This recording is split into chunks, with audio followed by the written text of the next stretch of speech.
Welcome to our crash course on school to prison pipeline in special education. Corey Beck was a 12-year-old boy that was going about his day in his school when he lost his temper during an argument with another student and hit several teachers that tried to intervene. He got arrested and put in handcuffs right outside of Granada Middle School and got taken to the local youth court in the back of a police car and then later sent to a mental health facility 2 hours away from his home. 12 days later, he was released and charged with 3 counts of assault. School officials determined the incident was a result from his disability, bipolar disorder, which he got diagnosed as a kid and was given an IEP. Despite having a medical reason for his behavior, he was still not allowed back in school and was still called to the youth court. This is an example of school to prison pipeline. So, what is school to prison pipeline, you may ask? It is a movement taken up by many administrators across the U.S. that enforces strict zero-tolerance policies for minor offenses that result in the criminalization of young minority students in middle school, high school, and college level. The school to prison pipeline can be traced back to zero-tolerance policies, which were aimed to get tough on drugs and crime, in response to the legal drug trade that was happening in the 1980s. These policies were instituted by Ronald and Nancy Reagan, who were initially inspired by Richard Nixon in the 1970s when he declared his war on drugs.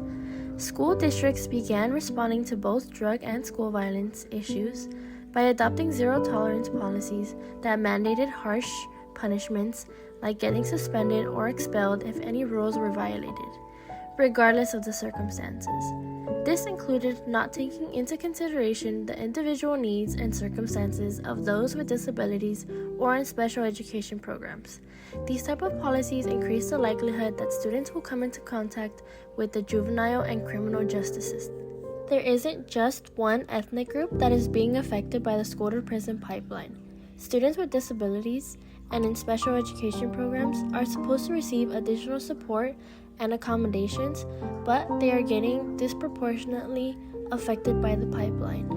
While exact numbers are difficult to obtain, about 66,000 school-age youth are involved in the juvenile justice system.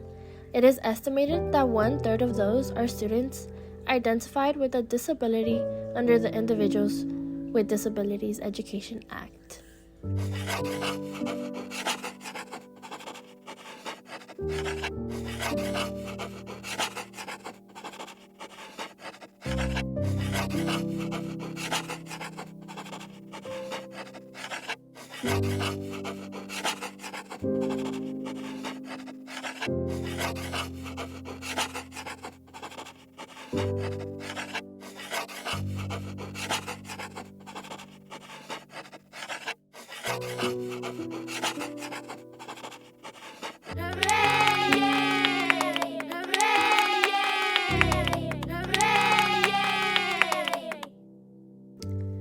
So, what is the Individuals with Disabilities Education Act, you may ask? It is a law that makes available a free, appropriate public education to children with disabilities who are eligible throughout the nation and ensures special education and related services to those children.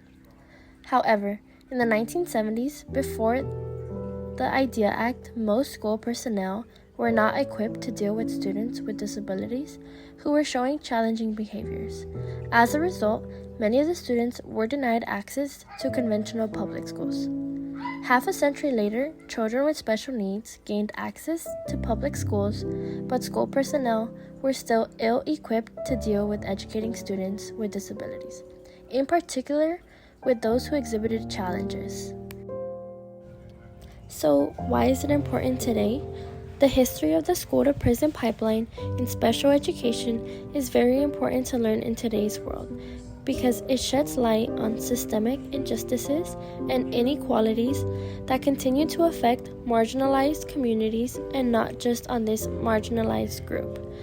Understanding this history helps us recognize the ongoing challenges faced by students with disabilities, particularly those from minority backgrounds, and it allows us to address these issues in a more informed and dynamic manner.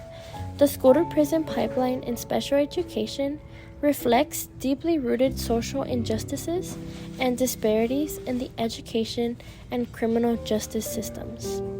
By acknowledging this history, we as future educators can work towards creating a more equitable and inclusive, just society where all students, regardless of their background or abilities, have equal access to opportunities and quality education.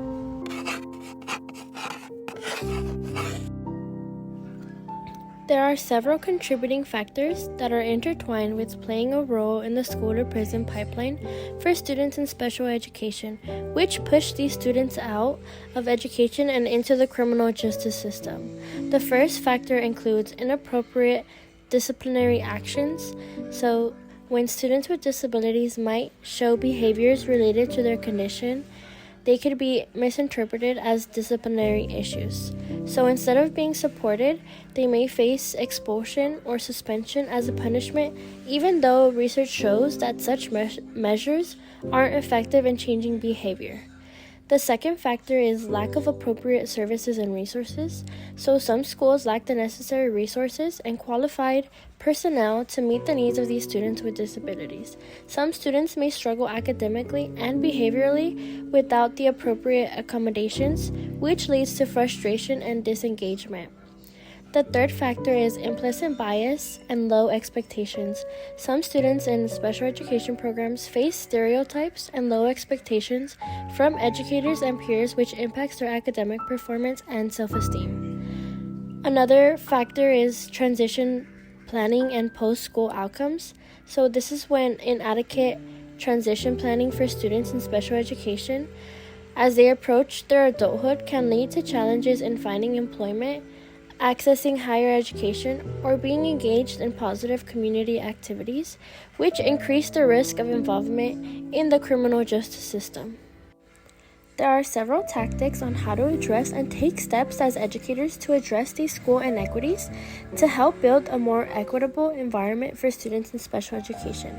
These include 1. Training for educators, so providing comprehensive training for teachers and school staff on inclusive practices, understanding these disabilities, and implementing behavior support strategies for these students.